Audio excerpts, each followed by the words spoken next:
Assalamualaikum warahmatullahi wabarakatuh. Selamat berjumpa lagi.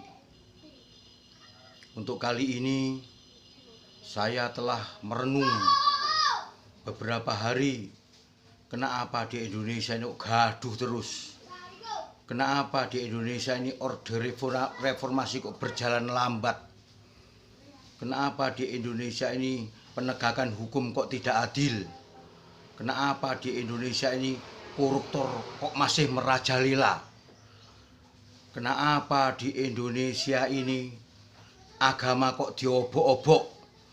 Ulama antar ulama beda pendapat, beda mazhab, selalu saling membenci dan mencaci maki. Ulama yang juga beda pilihan, beda dukung-mendukung, juga saling membenci, saling caci maki. Kenapa? Setelah saya berpikir lama dan merenung, ternyata di negeri ini para pejabat tinggi negara masih terkontaminasi orde lama dan orde baru. Orde lama terkenal dengan nasakomnya, orde baru terkenal dengan otoriternya.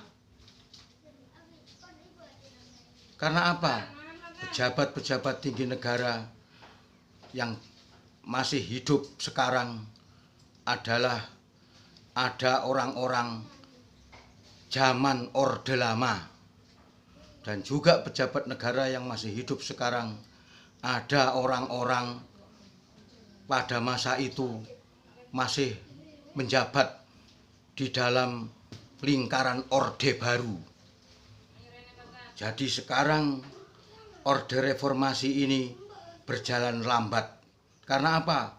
Pejabat tinggi negara masih ada orang-orang orde lama dan orang-orang orde baru. Makanya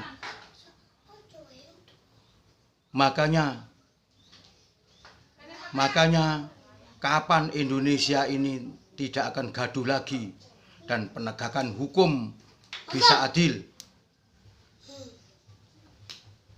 serta rakyat bisa makmur, atau orde reformasi bisa berjalan dengan baik. Menurut saya 15 tahun akan datang, Indonesia akan mengalami pencerahan pemikiran intelektual yang tidak terkontaminasi oleh orde lama maupun orde baru. Saya lihat aktivis 98 yang dulu mati-matian menurunkan rezim orde baru, sekarang pun sudah berubah. Bahkan mereka sudah pro dengan para koruptor. Faktanya apa? Faktanya KPK dipereteli sekarang, saudara-saudara. Itu kan anak-anak aktivis 98 yang ada di PR yang memereteli KPK sekarang itu. Yang dulu katanya anti korupsi, anti KKN, tapi sekarang sama saja, korupsi merajalela. Pejabat adalah kroni-kroninya sendiri. Makanya saya kira Indonesia kalau begini terus tidak akan maju-maju, terus akan gaduh. Dan ditambah lagi ada satu sekarang, entah itu orang liberal, orang-orang sekuler, atau orang-orang dibayar siapa saya nggak tahu. Tapi ada orang-orang yang obok-obok agama sekarang, yang mencaci maki para ulama, padahal dia sendiri adalah orang-orang tidak jelas, orang-orang tidak mengerti agama. Kalau yang ngontrol ulama itu harus juga ulama. Yang ngontrol ulama orang-orang nggak ngerti agama, ngomongnya ngawur, tambah rusak. Untung orang-orang di desa atau di Indonesia itu mungkin sudah nggak ngereken sama orang-orang seperti itu. Karena setiap bupati, setiap kecamatan ada pondok, ada ulama. Ya lebih baik ngikuti ulama daripada ngikuti omongan orang-orang yang tidak jelas itu. Demikianlah renungan kami di alam demokrasi ini. Dan Pak Jokowi sendiri pernah berkata, Bapak Presiden kita itu pernah berkata, kritiklah aku dengan sekeras-kerasnya. Makanya saya yang kritik ini masih belum keras, saudara-saudara. Tapi sudah banyak orang-orang yang membuli saya. Ini kan beda dengan apa yang dikatakan oleh Bapak Presiden. Berarti masih ada para penjilat, para bunglon, para pengkhianat, dan antek-antek kolonial yang masih ada di sekeliling kekuasaan pada hari ini. Yaitulah orang-orang yang tidak terima dengan sistem demokrasi yang mana Republik Indonesia mengambil sistem demokrasi berarti harus ada penguasa dan harus ada oposisi. Harus ada orang yang mengontrolnya. Dan kontrol yang paling resmi adalah DPR atau legislatif. Tapi legislatif sekarang sudah macet, tidak pernah mengontrol pemerintahan. Bahkan cenderung pro dengan pemerintah dan para pengusaha besar atau taipan-taipan atau bandar pemilu, yaitu yang disebut oligarki, saudara-saudara. Orang disuruh ngeritik pemerintahan keras-keras, kata Pak Jokowi. Disuruh mengkritik sangat keras. Tapi orang mengkritik kadang-kadang sudah dibenci atau dikucilkan, bahkan akunnya kadang-kadang ditutup, saudara-saudara.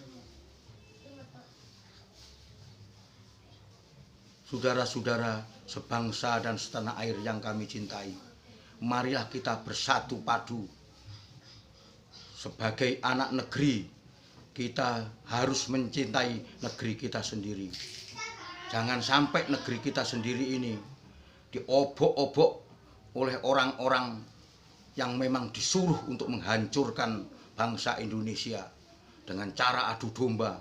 Ulama diadu domba dengan ulama, agama diadu domba dengan agama, agama diadu domba dengan pemerintahan. Ini kan sudah tidak kondusif kalau seperti ini. Makanya coro-coro yang terus bicara tentang agama, tentang ulama ini, ulama itu siapa sebetulnya coro-coro itu? Orang-orang gak mengerti agama kok mau ngontrol ulama. Dari mana ilmunya? Kalau tahu ulama itu salah, dia sendiri tidak ngerti ali bengkong, kata orang Jawa Timur. Orang apa itu? Orang kotor. Mau mengkritik ulama. Kalau mengkritik ya pemerintah. Kalau ada ulama yang sesat ya biar itu urusan MUI, urusan Majelis Ulama Indonesia. Di mana-mana di belahan bumi ini, kalau orang mengkritik ya mengkritik pemerintah yang dikritik. Karena pemerintah memegang kekuasaan yang luas, memegang anggaran negara, memegang uang rakyat atau pajak negara. Ini kalau tidak dikritik bisa menyalahgunakan wewenang, bisa mengkorup uang pajak yang diambil dari rakyat, yaitu uang negara. Faktanya dikorupsi sungguhan kok uang negara. Kasus di Asabri, kasus di Jiwasraya, kasus EKTP, dan banyak lagi. Itu uang siapa itu? Bukan uang rakyat, bukan uang negara. Apa uang nenek moyangmu? Kalau begini terus Indonesia tidak maju-maju. Uangnya terus gaduh terus. Mbok mikir kapan bisa membuat pesawat terbang. Mbok mikir kapan bisa membuat mobil sendiri. Seperti Korea, seperti Jepang, Cina. Mbok mikir kapan bisa membuat rudal sendiri. Terus kapan kita mempunyai reaktor nuklir sendiri. Mikir seperti itu. Jangan yang dipikir di otaknya hanya korupsi, nggarong uang negara, adu domba.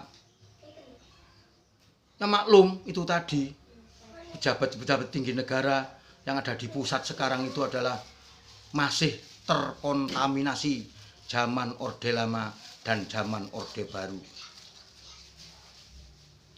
Makanya perjalanan orde reformasi akan melambat karena dihambat oleh orang-orang yang masih hidup sekarang, yang mana dia pernah hidup di masa orde lama dan pernah hidup di masa orde baru, saudara-saudara.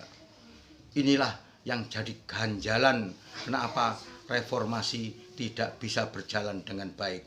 Demikian, Assalamualaikum warahmatullahi wabarakatuh.